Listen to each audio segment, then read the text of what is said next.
যুক্তরাষ্ট্রের আন্তর্জাতিক উন্নয়ন সংস্থা ইউএসএইডের ওয়েবসাইট এখন বন্ধ। ধারণা করা হচ্ছে প্রেসিডেন্ট ট্রাম্পের প্রশাসন সংস্থাটিকে পররাষ্ট্র দপ্তরের অধীনে নিয়ে আসতে যাচ্ছে।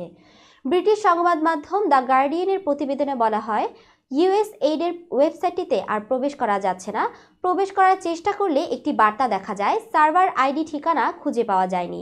রয়টার্স সূত্র জানায়, ইউএসএইড আর স্বাধীন সংস্থা থাকছে না এবং এটি পররাষ্ট্র দপ্তরের অধীনে আনতে পদক্ষেপ নেওয়া হয়েছে। শুক্রবার ইউএসএইড সিল সংবলিত ফলকগুলো অপসারণ করা হয়েছে এবং ওয়েবসাইটটিতে প্রবেশ করা যাচ্ছে না। ট্রাম্প প্রশাসন গত সপ্তাহে যুক্তরাষ্ট্রের বৈদেশিক সহায়তা বন্ধের নির্দেশ দেয়। এই পদক্ষেপ ট্রাম্পের আমেরিকা ফার্স্ট পররাষ্ট্র নীতির সঙ্গে সামঞ্জস্যপূর্ণ বলে জানানো হয়েছে।